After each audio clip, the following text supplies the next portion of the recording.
Magulo ang internasyonal na paliparan dahil sa karaniwang kaguluhan nito, mga manlalakbay na naghihila ng mga maleta, mga anunsyo na umalingaw sa terminal, at mahahabang pila sa mga immigration counter. Sa gitna ng karamihan, isang lalaki ang tahimik na naglalakad. Nakasuot lamang ng simpleng polo shirt, maitim na maong, at baseball cap na nakatakip sa kanyang mukha. Mahinahon at mapagpakumbaba siyang dinala, nakikihalubilo sa daan-daang pasaherong dumarating ng umagang iyon. Ang lalaking iyon ay si Manny Pacquiao. Bagamat halos walang nakakilala sa kanya sa unang tingin. Habang papalapit siya sa immigration desk, iniabot niya ang kanyang pasaporte ng may magalang na ngiti. Bahagya itong sinulyapan ng opisyal sa likod ng salamin. Nanliit ang kanyang mga mata at sa halip na ang karaniwang pagsuri, ay malakas siyang napangisi ng sapat. Para marinig ng iba pang nakapila. Tumabi kayo, sinhan ng opisyal. Hindi kayo nararapat dito. Nagulat si Manny. Excuse me, tanong niya habang pinapanatili ang kanyang magalang na boses. Yumuko ang opisyal. Matalas at walang pakialam ang kanyang tono. Sabi ko, tumabi kayo. Huwag ninyong sayangin ang oras ko. Lagi kayong mga taong palihim na nagkukwento. Umalis kayo sa pila. Lumingon ang mga pasaherong naghihintay sa malapit. Ang ilan ay mukhang nalilito. Ang iba naman ay ngumisi, naaaliw sa drama. Tahimik na nakatayo si Manny, hawak ang kanyang mga dokumento, hindi nagtataas ng boses, hindi nagagalit. Sinisiguro ko sa iyo, mahina niyang sabi. Ang mga papeles ko ay balido. Pakisuri muli. Ngunit hindi interesado ang opisyal na suriin ito. Walang ingat niyang itinulak ang pasaporte ni Manny pabalik sa counter, hinayaan itong mahulog sa sahig. Mas malakas ang tunog kaysa sa dapat nitong marinig. Isang maliit ngunit matinding kahihiyan. Napasinghap ang mga tao. Bumulong ang isang babaeng nakapila, wow. Ang garalgal. Umiling ang isang negosyante sa malapit, ngunit walang sinabi. Umayos ng upo ang opisyal ng may kayabangan. Itinuro ang gilid. Kunin mo na ang mga gamit mo at maghintay ka roon. Hindi ka papasok nang ako ang bahala. Sandali. Yumuko si Manny, kinuha ang kanyang pasaporte, at hinawakan ito sa kanyang mga kamay. Nanatiling kalmado ang kanyang mukha, kahit sa loob ay nararamdaman ng sinuman ang sakit ng kawalang galang. Nakakagulat ang eksena. Narito ang isang lalaking may pandaigdigang katayuan, tinatrato na parang walang kwenta, na parang hindi siya nakikita dahil sa kanyang pagpapakumbaba. Gayunpaman, hindi nakipagtalo si Manny. Hindi pa. Nakatayo lang siya roon ng tahimik habang patuloy na nag-uutos ang opisyal. Ang nangyari pagkalipas lamang ng 9 na minuto ay nag-iwan sa buong paliparan na natigilan. Ang boses ng opisyal ay dumaloy sa immigration hall, matalas at puno ng paghamak. Iwinagayway niya ang kanyang kamay na parang si Manny Pacquiao ay walang iba kundi isang istorbo na pumipila. Ang mga pasahero. Sa likod ay nagsimulang magbulungan, ang ilan ay naiinip, ang iba ay mausisa tungkol sa nagaganap na eksena. Si Manny, hawak ang kanyang pasaporte at mga dokumento ng mahigpit sa kanyang kamay, ay huminga ng malalim. Ayaw niyang lumikha ng eksena, ni ayaw niyang mapahiya ang sinuman. Nabuhay siya sa kanyang buhay na naniniwala sa pagpapakumbaba, kahit na nahaharap sa mga insulto. Ngunit ang paraan nito tinatrato siya ng opisyal na parang isang kriminal na sumusubok na palihim na pumasok sa bansa, tila malalim ang iniisip. Naiintindihan ko. Naabala ka, magalang nasabi ni Manny, matatag ang boses. Pero kung susuriin mo lang ng mabuti ang mga dokumento ko, makikita mong maayos ang lahat. Ngumisi ang opisyal, halatang nasisiyahan sa otoridad na inaakala niyang taglay niya. Yumuko siya sa counter, hininaan ang boses, ngunit sapat ang lakas para marinig ng iba sa malapit. Iwasan mo ang mga dahilan mo. Marami na akong nakitang katulad mo. Iniisip mo na dahil malinis ang pananamit mo at kalmado ang kilos mo, madali kang makakapasok. Hindi sa shift ko. Hindi ka nabibilang dito. Ang mga salitang iyon, hindi ka nabibilang dito, ay mas malakas kaysa sa anumang suntok. Ang buhay ni Manny ay itinayo sa pagpapatunay na nabibilang siya saan man siya lumaban, saan man siya naglingkod. Mula sa mga lansangan ng General Santos hanggang sa mga boxing ring ng Las Vegas, mula sa mga slums noong kanyang pagkabata hanggang sa Senado ng kanyang bansa, ang pagiging kabilang ay hindi Ibinigay sa kanya. Karapat-dapat niya ito. At ngayon ang lalaking ito, na walang kaalaman kung sino talaga siya, ay pinalayas siya ng may kalupitan. Isang maliit na grupo ng mga manlalakbay ang hindi komportableng lumipat, nagpapalitan mga sulyap. Bumulong ang isang babae sa pila, bakit niya siya tinatrato ng ganyan? Wala siyang ginawang masama. Ngunit karamihan sa mga tao ay nanatiling tahimik, takot na makialam. Humigpit ang hawak ni Manny sa kanyang pasaporte. Maaari sana niyang itaas ang kanyang boses, maaari sana niyang hingin ang respeto, ngunit sa halip ay pinili niya ang dignidad. Ang kanyang pagiging kalmado ay tila lalong ikinadismaya ng opisyal. Huwag kang tumayo lang doon, ang bulyaw ng opisyal. Lumipat ka sa holding area o ipag-iingat kita sa seguridad. Sumenyas siya sa dalawang nakaunipormeng gwardiya. Na malapit na lumapit, handang sumunod sa mga utos ng walang tanong. Sa loob, naisip ni Manny ang kanyang asawa, ang kanyang mga anak, ang kanyang mga tao. Ilang beses na bang tinatrato ng ganito ang mga ordinaryong Pilipino? Pinahiya ng mga taong may kapangyarihan na nag-iisip na ang isang uniforme ay nagbibigay sa kanila ng karapatang hamakin ang iba. Naramdaman niya ang sakit hindi lamang para sa kanyang sarili, kundi para sa bawat ordinaryong manlalakbay na walang boses, walang impluensya, walang pagkakataong lumaban. Sumulyap ang opisyal sa lumalaking karamihan, pagkatapos ay muling mumiti na parang nagtatanghal. Kita nyo mga binibini at Ginoo. Kaya nga dapat tayong mag-ingat. Hindi lahat ng may pasaporte ay karapat-dapat na pumasok. May ilan na nagtangkang dayain ang sistema. Kami ang unang linya ng depensa. Nakakasakal ang kayabangan. Hindi mapakali ang mga nakapila. Maingat na itinaas ang mga telepono. Nire-record ang pag-uusap. May bumulong, sobra na ito. Hindi man lang nagtaas ng boses ang lalaking yon. Sa wakas ay nagsalita ulit si Manny, kalmado pa rin ang tono, maingat na pinili ang mga salita. Ginoo, hindi ako narito para manggulo sa inyo. Ang hinihiling ko lang ay patas. Pakitrato po ninyo ako gaya ng pakikitungo ninyo sa sinumang manlalakbay. Wala nang iba pa, wala nang kulang. Ngunit ang patas ang huling nasa isip ng opisyal. Malakas siyang napangisi, ang mga matang kumikislap sa paghamak. Patas? Huwag niyo akong ipangaral tungkol sa patas. Matagal ko nang ginagawa ang trabahong ito. Alam ko kung sino ang dapat pagkatiwalaan at kung sino ang dapat tanggihan, at hindi ko kayo pinagkakatiwalaan. Mabigat ang katahimikang sumunod, nabasag lamang ng mga walang tiyagang manlalakbay. Ang dalawang gwardiya ay nakatayo malapit, naghihintay ng mga utos. Si Manny, bagamat kalmado, ay nasa sangandaan na ngayon. Siya ay ininsulto, pinahiya, at kinutya sa harap ng mga estranghero. Gayunpaman, nanatili siyang marangal, ang kanyang kahinahunan ay hindi naputol.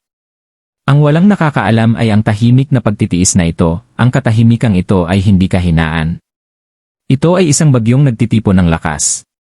Si Manny Pacquiao ay nakaharap ng mas malalakas na kalaban kaysa sa opisyal na ito sa ring, sa politika, sa buhay. At kapag sa wakas ay pinili niyang kumilos, ang mga kahihinatnan ay magiging mabilis at hindi na mababago. Ngunit para sa ngayon, naghintay siya. Hinayaan niyang mas malalim na humukay ang opisyal sa kanyang kayabangan. Hayaang masaksihan ng karamihan ang kawalan ng katarungan gamit ang kanilang sariling mga mata. Dahil sa loob lamang ng ilang minuto, makikita ng buong immigration hall kung sino talaga ang kanilang minamaltrato at magbabago ang lahat. Nakakita ka na ba ng isang taong inabuso ng otoridad ng ganito? Magkomento sa ibaba kung saan mo ito pinapanood. Humaba ang pila sa counter ng immigration, ngunit walang nangahas na magreklamo ng malakas. Sa halip, hindi komportable ang mga pasahero. Nagkukunwaring hindi nakikita ang nangyayari. Kahit na tumitindi ang tensyon sa mesa, isang lalaking mahinahon at mapagpakumbaba ang pinapahiya ng isang opisyal na ang boses ay puno ng kayabangan. Agresibo na itinuro ng opisyal. Ang pangalawang holding area, halos hinahaplos ng daliri ang dibdib ni Manny. Hindi mo ba ako narinig? Gumalaw ka o ipapakulong kita rito. Lumapit ang dalawang security guard, ang kanilang mga kamay ay nakapatong malapit sa kanilang mga sinturon, naghihintay ng senyales. Nanatiling hindi gumagalaw si Manny, relax ang kanyang mga balikat. Kalmado ang kanyang ekspresyon. Bahagya siyang yumuko, kinuha muli ang kanyang pasaporte, at maingat na ibinalik ito sa counter. Ang kanyang Tinignang magsalita ay walang galit, tahimik lamang. Katatagan. Pakiusap, sabi niya, gawin mo ng maayos ang trabaho mo. Nasunod ko na ang lahat ng kailangan. Suriin mo ulit. Iyon lang ang hinihiling ko.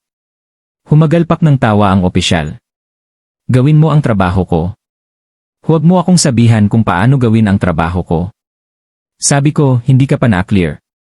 Sinasayang mo ang oras ko at sinasayang mo rin ang oras ng iba. Sumenyas siya sa mga naghihintay na pasahero. Na parang umaasa ng palakpakan para sa kanyang kahusayan, ngunit walang palakpakan na dumating.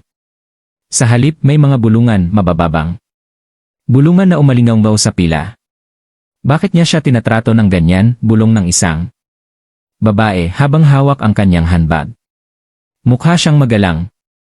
Hindi pa nga siya nakikipagtalo. Bulong ng isa pang pasahero. Umiling ang isang lalaking nakasuit, bumubulong ng mas malakas kaysa sa kanyang inaakala. Masyado lang gustong-gusto ng ilang opisyal ang kapangyarihan. Gayunpaman, walang humakbang papalapit.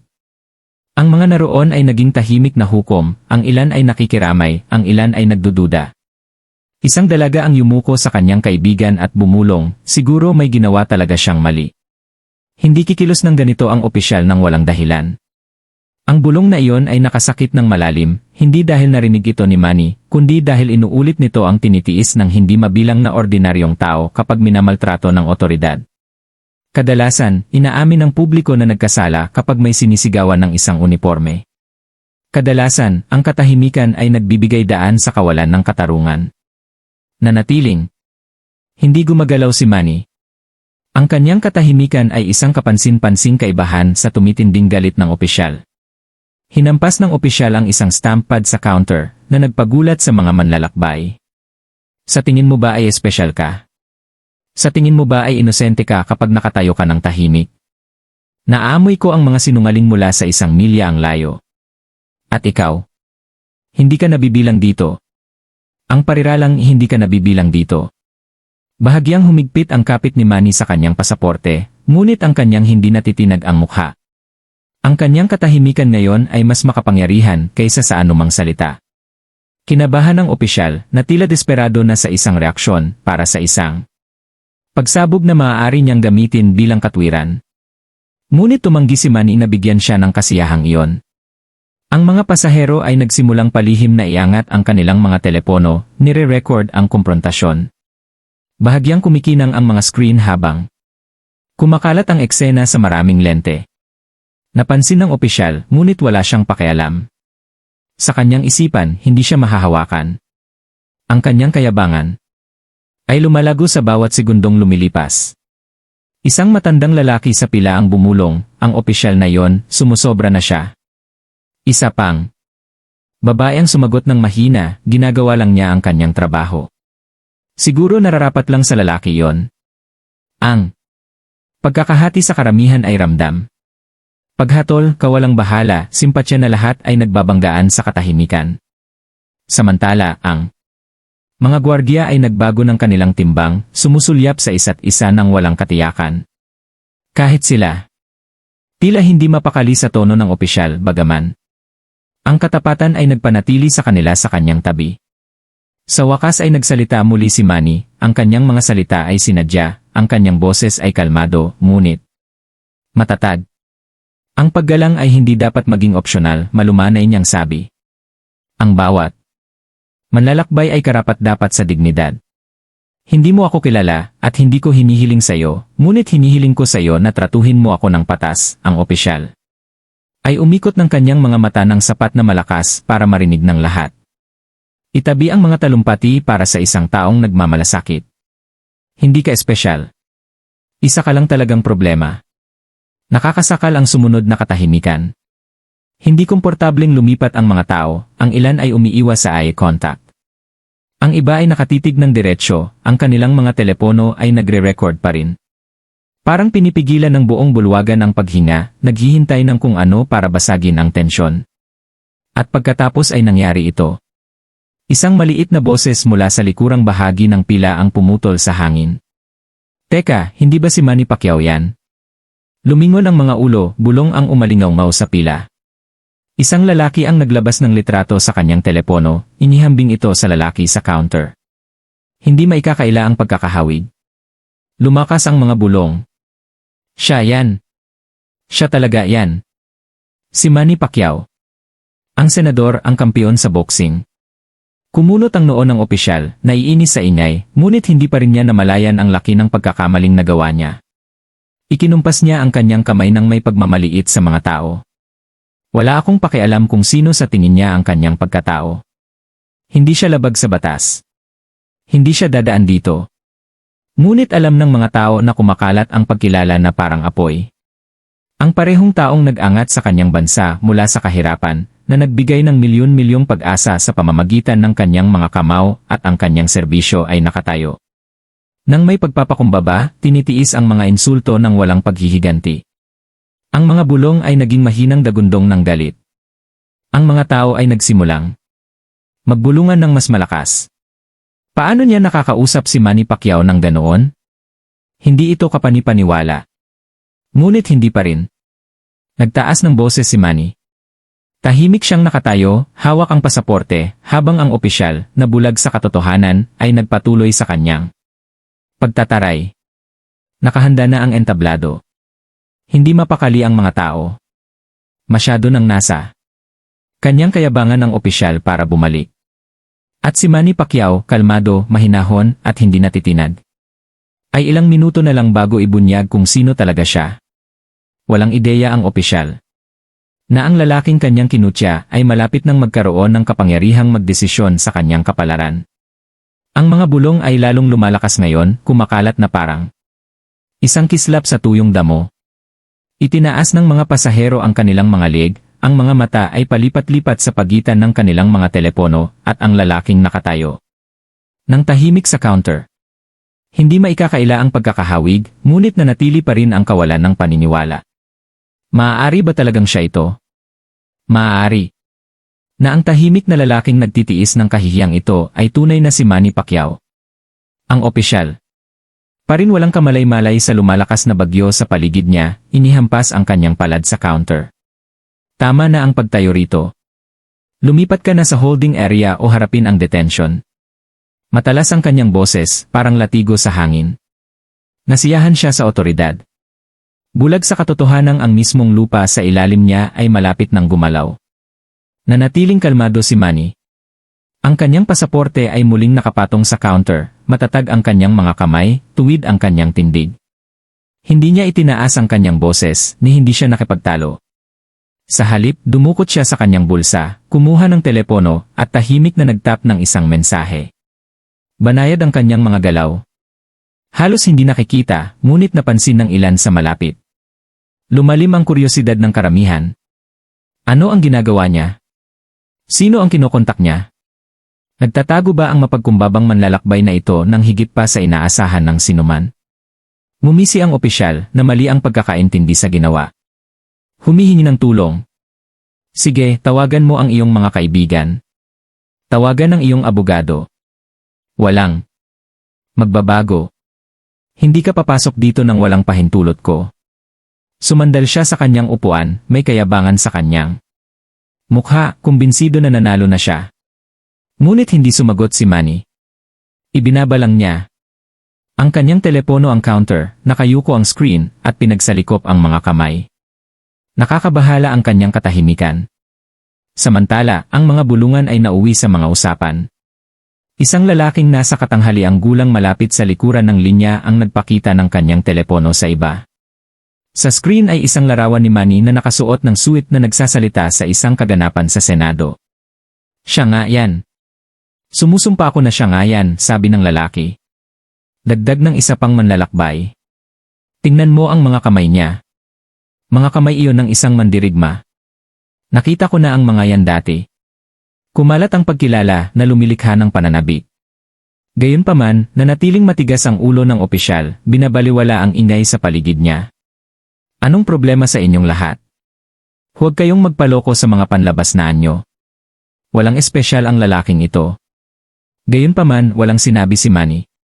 Ang kanyang katahimikan ngayon ay sinadya, halos madiskarte. Hinayaan niyang lumaki ang mga bulungan, hinayaan niyang lumabas ang katotohanan ng natural. Sa boxing, alam na alam niya ang kahalagahan ng pasensya, naghihintay sa tamang sandali. Hindi ito naiiba. Isang batang lalaki, na hindi lalagpas sa 12 taong gulang, ang humila sa manggas ng kanyang ina at bumulong ng malakas, "Nay." Si Pacquiao yan. Nakita ko na ang mga laban niya kay tatay.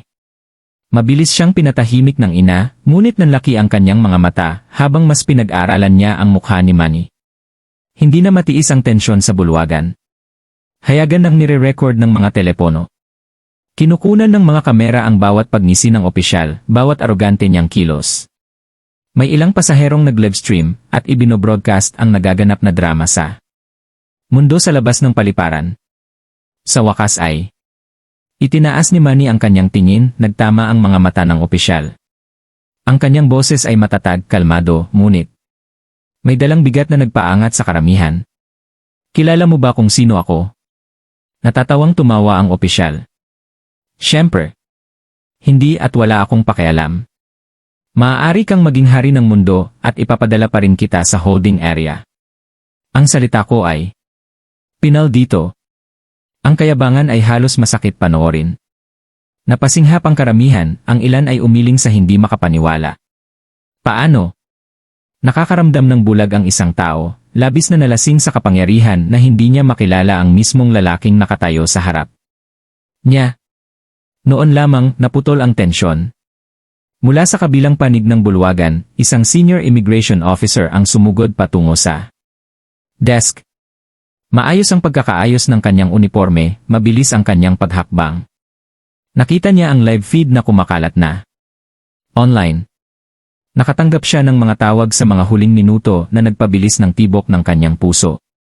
Habang papalapit siya, bahagyang humiwalay ang karamihan. Ang mga bulungan ay nauwi sa mahinang bulalas. Sa wakas, may isang taong mas mataas. Sa itaas ang nandito. Huminto ang nakatataas na opisyal sa counter. Nanlaki ang mga mata nang makita niya si Manny. Sa isang iglap, nagbago ang ekspresyon ng kanyang mukha mula sa pagkaapurahan patungo sa pagkabigla at pagkatapos ay sa ibang bagay maliban sa pagdalang. Senator, sabi niya, bahagyang nanginginig ang boses habang nakayuko. Patawarin niyo po ang pagkaantala. Hayaan niyo po ako mismo ang bahala dito. Natigilan ang buong bulwagan. Nanginig ang mga hininga. Parang kulog ang salitang senador.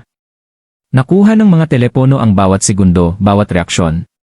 Kumura pang bastos na opisyal dahil sa pagkalito. Sa unang pagkakataon, humina ang kanyang kayabangan. "Ano? Anong sabi mo?" Nauutal niyang sabi. Mas malakas na inulit ng nakatatandang opisyal para marinig ng lahat. Ito si Senador Manny Pacquiao, isang kampiyon, pilantropo, at kinatawan ng kanyang bayan.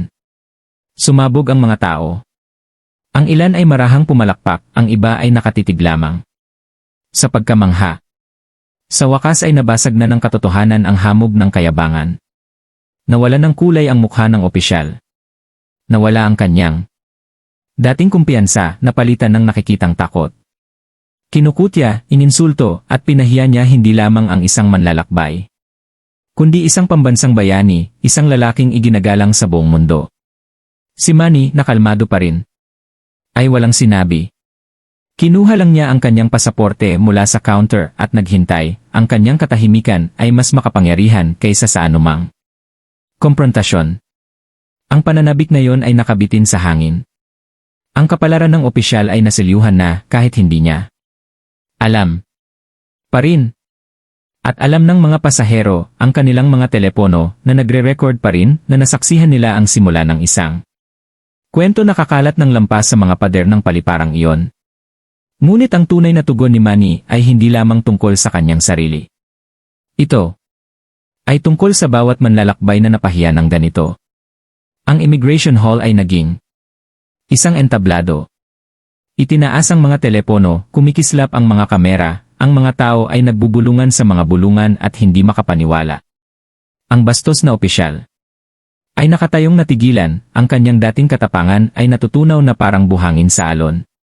Sa kabilang counter, si Manny Pacquiao ay nanatiling Tahimik, kalmado, hindi natitinag, ang kanyang katahimikan ay nag-uutos ng higit na paggalang kaysa sa anumang nakataas na tinig na magagawa.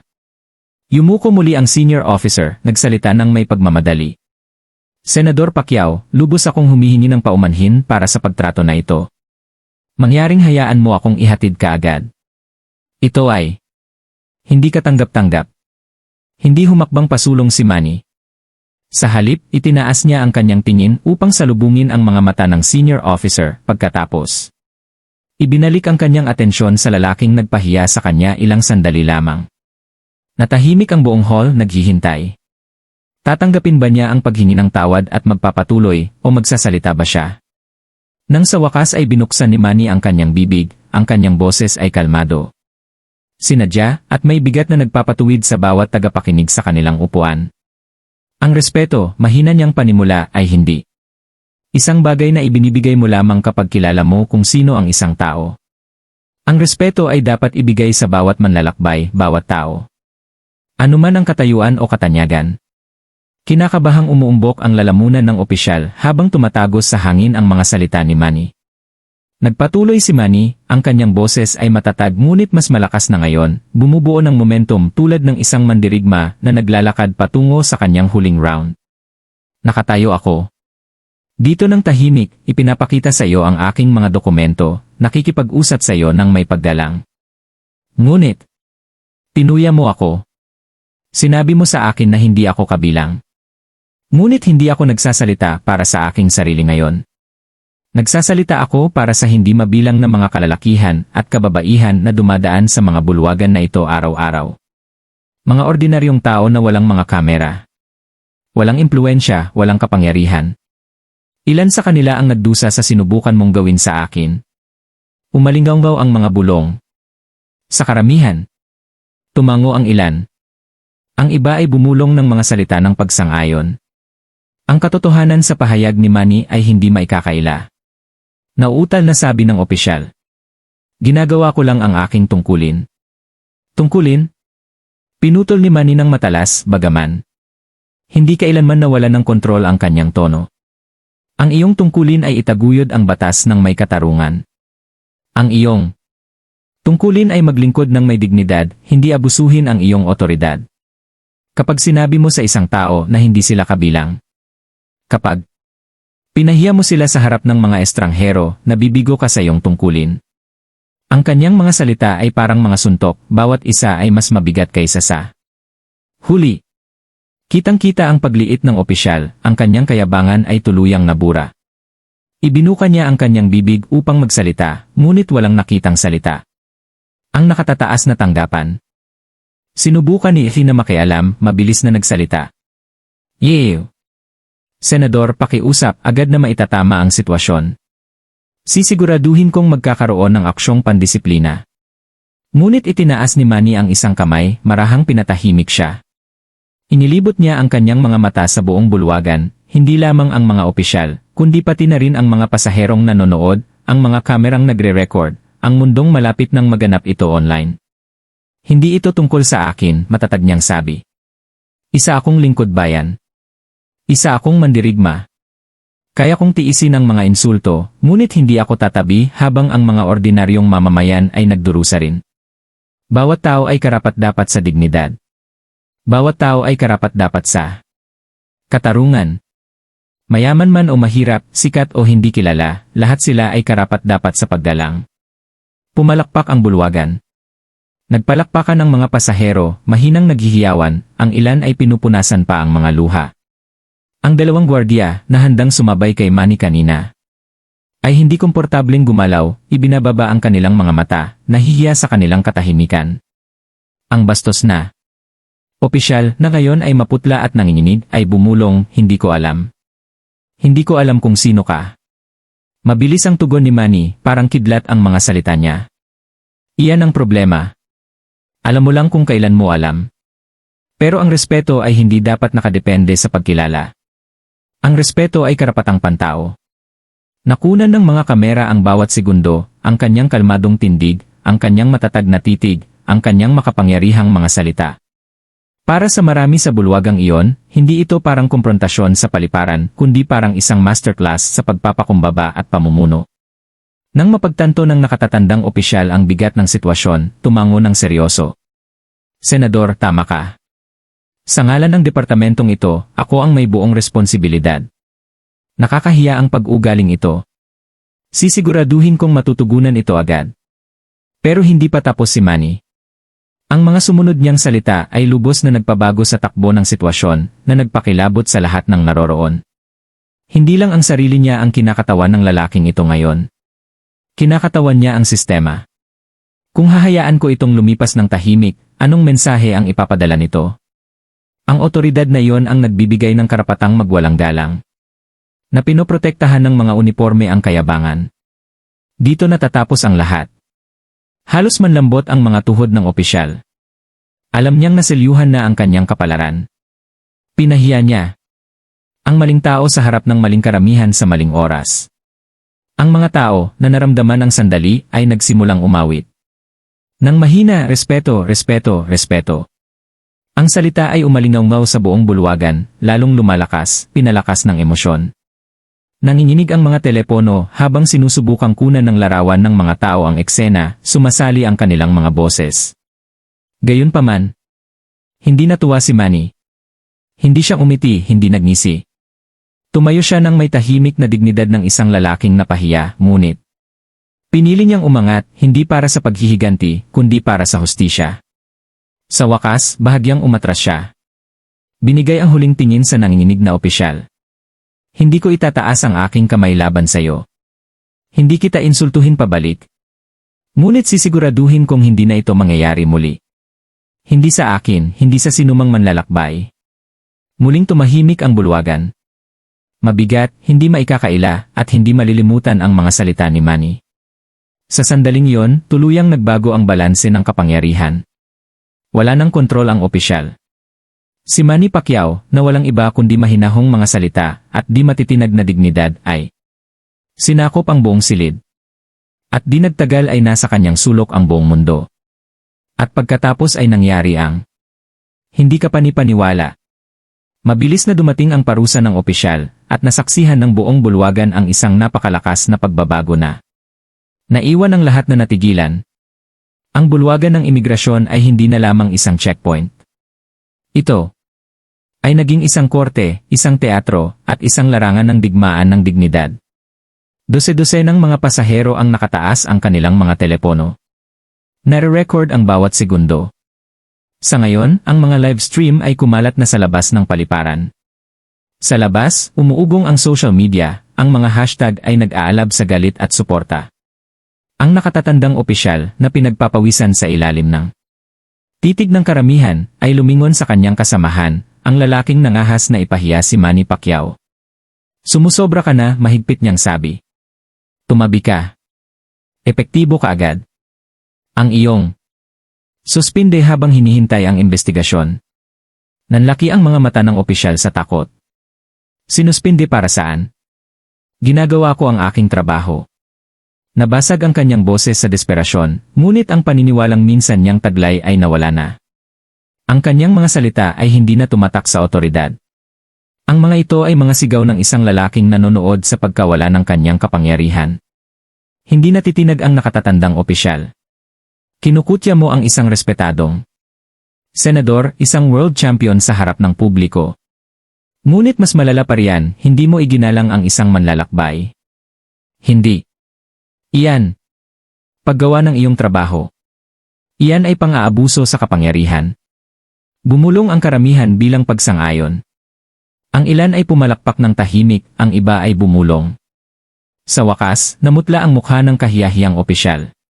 Tumingin siya kay Manny, na nakatayo pa rin ng matatag, kalmado, at hindi natitinag. Nanginig ang mga labi ng opisyal. Hindi ko alam. Hindi ko alam kung sino ka. Sa wakas ay nagsalita si Manny. Sa wakas, ang kanyang tono ay matatag, ngunit sapat na matalas upang tumagos sa katahimikan. At paano kung hindi ako si Manny Pacquiao? Paano kung isa lamang akong ibang tao, ibang ama, ibang manggagawa na nagsisikap na makita ang kanyang pamilya? Ganyan din ba ang kalupitan mo sa akin? Yumuko ang opisyal, hindi makasagot. Umalingaw-ngaw ang mga salita ni Manny sa bulwagan, malinaw ang kanyang boses, at pinalakas ng lubos na katahimikan ng mga nakikinig. Hindi ito tungkol sa akin. Tungkol ito sa libu-libong.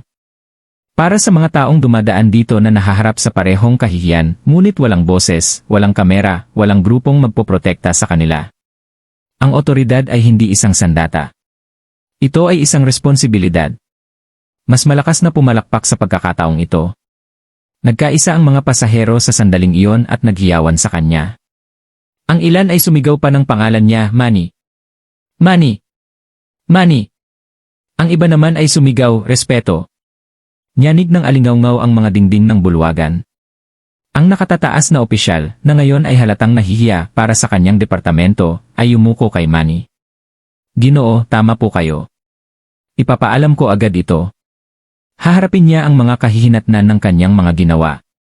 Lumapit ang dalawang gwardiya, hindi para takutin si Manny sa pagkakataong ito, kundi para ihatid palayo ang kahiyahiyang opisyal. Bumagsak ang kanyang mga balikat, nabasag ang kanyang kayabangan. Lumagpas siya sa karamihan ng may nakayukong mga mata. Sinundan siya ng mga telepono sa bawat hakbang. Pumasok siya sa komprontasyon ng may pagmamalaking kumpiyansa. Iniwan niya itong kahiyahiya, nakasabit sa isang sinulid ang kanyang karera. Ngunit hindi pa tapos si Manny. Sandali, sigaw niya, ang kanyang boses ay may otoridad. Tumigil ang gwardiya. Natigilan ang opisyal, bahagyang humarap sa kanya. Muling tumahimik ang karamihan, naghihintay sa susunod na mangyayari. Humakbang si Manny. Ang kanyang presensya ay mapang-utos ngunit mapagkumbaba. Hindi ko hinihiling na ang lalaking ito ay wasakin. Hindi ko nais ng paghihiganti, ngunit hinihiling ko na ang sandaling ito ay magsilbing isang aral. Tratuhin ang bawat tao ng may dignidad. Bawat isa. Kung hindi, hindi ka karapat-dapat sa uniforme na suot mo. Sumigaw ang karamihan bilang pagsang-ayon. Tumulo ang luha sa mga mata ng ilang manlalakbay. Hindi na lang ito tungkol kay Manny. Tungkol ito sa bawat taong nakaramdam ng kawalan ng kapangyarihan sa harap ng kayabangan. Nanginginig na bumulong ang opisyal. Pasensya na. Tumango si Manny, hindi bilang pagtatagumpay, kundi bilang taimtim na pagkilala. Mahalaga lamang ang paghingi ng tawad kapag may pagbabago. Tandaan mo iyan. Dahil doon, umatras siya, hinayaan ng mga gwardiya na akayin ang opisyal palayo. Muling naghiyawan ang bulwagan, ngunit nanatiling kalmado at marangal si Manny. Hindi niya itinaas ang kanyang mga kamay bilang tagumpay, hindi siya nasiyahan sa kaluwalhatian. Malinaw ang kanyang mensahe. Hindi ito tungkol sa kanyang ego, kundi tungkol sa hustisya. Kinausap ng nakatatandang opisyal ang karamihan, nanginginig ang boses sa kahihiyan. Sa ngalan ng departamentong ito, ipinapaabot ko ang aking pinakamalalim na paghingi ng tawad kay Senador Pacquiao at sa lahat ng nakasaksi nito. Ang pag-ugaling ito ay hindi kumakatawan sa kung sino dapat tayo. Ngunit ang totoo ay kumakatawan nito sa isang katotohanan na marami ang hinarap at kaya naman ang sandaling iyon ay tumatama ng malalim. Alam ito ni Manny at kaya naman humarap siya sa mga pasaherong nakatingin hindi lamang sa kanila kundi pati na rin sa mga kamerang kumukuha ng bawat larawan. Sa lahat ng nanonood, sinabi niya na ang kanyang boses ay kalmado ngunit matalas. Tandaan na ang paggalang na ito ay libre. Walang bayad ang pagtrato sa isang tao ng may dangal. Ang kapangyarihan ay hindi nagbibigay katwiran sa kalupitan, at ang katahimikan sa harap ng kawalan ng katarungan ay nagpapahintulot lamang na lumago ito. Dapat tayong lahat ay gumawa ng mas mahusay. Tahimik ang bulwagan ng ilang sandali. Pagkatapos ay muling dumagundong ang palakpakan, na pumuno sa espasyo na parang alon. Naghiyawan ang mga pasahero hindi lamang para sa lalaking nasa harap nila, kundi para sa katotohanang sinabi niya. Sa ngayon, ang insidente ay naging viral na. Binahan ng mga manonood online ang mga seksyon ng komento, pinupuri ang kapakumbabaan at lakas ni Manny. Ang mga salitang tulad ng alamat, tunay na pinuno, at paggalang ay pumuno sa mga feed sa iba't ibang platform. Ang mundo ay nanonood at ang mundo ay naantig. At nang sa wakas ay humakbang pasulong si Manny, ang mga dokumento ay madaling na-clear. Ang kapalaran ng opisyal ay naselyuhan. Ang kapaligiran sa bulwagan ay nagbago. Ang kahihiyan ay napalitan ng tagumpay. Hindi isang tagumpay ng ego, kundi Ng prinsipyo, naihatid ang hustisya. Hindi sa pamamagitan ng galit, hindi sa pamamagitan ng paghihiganti, kundi sa pamamagitan ng dignidad, pagpapakumbaba, at isang hindi matitinag na kahilingan para sa respeto. Ngunit ang kwento ay hindi nagtapos sa paliparan. Ang sumunod na nangyari ay umalingaw-ngaw sa mundo at muling nagpatunay kung bakit si Manny Pacquiao ay higit pa sa isang mandirigma. Nang makalusot si Manny Pacquiao sa imigrasyon, ang insidente ay laganap na sa lahat ng dako. Sa loob ng ilang minuto, ang mga video ng komprontasyon ay kumalat sa Facebook, YouTube, TikTok, at Twitter. Ang mga hashtag na John Respect All John Pacquiao at Justice in Siyam Minutes ay nagtrend sa buong mundo. Milyon-milyong tao na hindi pa nakakatuntong sa paliparang iyon ay naging saksi na ngayon sa drama. Nakita nila ang kayabangan ng isang opisyal. Nakita nila ang dignidad ng isang manlalakbay at higit sa lahat, nakita nila kung paano ang kahihiyan ng isang tao ay naging hustisya. Ipinalabas muli ng mga news anchor ang video sa pambansang telebisyon. Sinuri ng mga analyst ang mga salita ni Manny, pinuri ang kanyang pagpapakumbaba at katapangan sa moralidad. Inihambing ito ng mga komentarista sa kanyang mga araw sa boxing. Sa ring, ginamit ni Manny ang kanyang mga kamao. Sa paliparan, ginamit niya ang kanyang boses at ito ay kasing lakas din, ngunit ang kwento ay hindi nagtapos sa pagiging sikat sa publiko. Sumunod ang mga totoong bunga.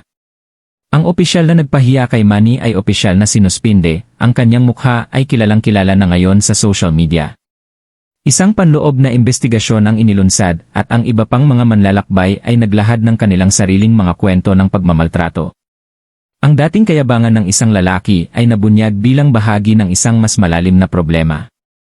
Ang Departamento ng Imigrasyon, sa ilalim ng matinding presyon, ay nag-anunsyo ng mga reforma. Ang mandatoryong muling pagsasanay sa etika at respeto ay ipapatupad. Superv. Mas mahigpit na susubaybayan ng mga isolator ang mga opisyal. At bawat pasahero, anuman ang pinagmulan, ay pinangakuan ng patas at propesyonal na pagtrato.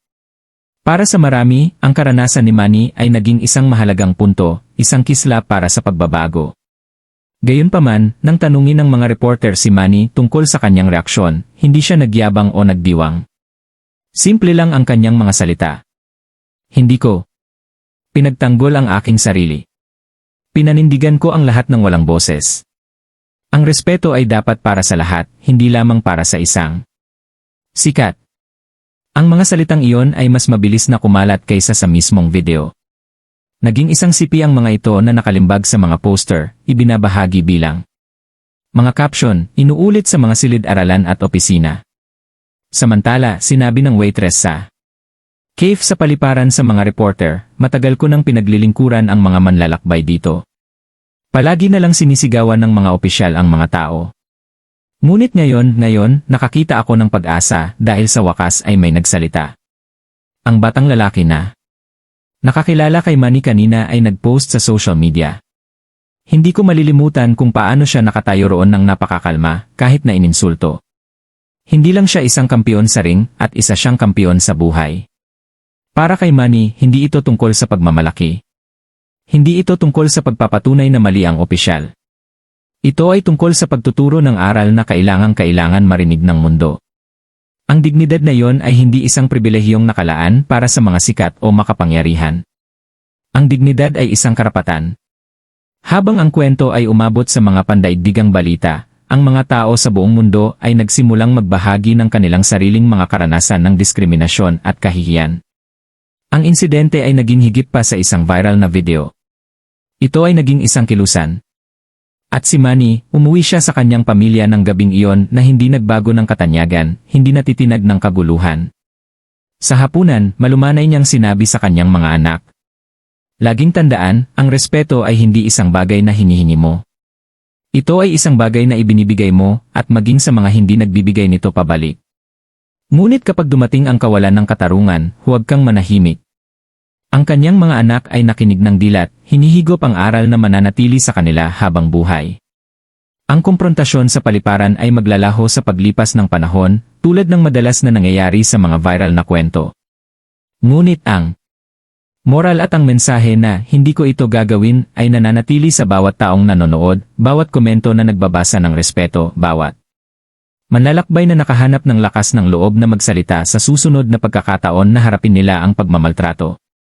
At iyon ang dahilan kung bakit mahalaga ang kwentong ito. Hindi dahil sa isang sikat na lalaki ang nagpakumbaba sa isang arogante na opisyal, kundi dahil ang isang kilos ng mahinahong katapangan ay nagpaalala sa mundo ng isang simpleng katotohanan. Walang sinuman ang dapat husgahan batay sa kanilang panlabas na anyo. At lahat ay karapat-dapat sa paggalang. Kung naniniwala kang walang sinuman ang dapat igalang dahil sa kanilang hitsura, ay type ang paggalang sa mga komento.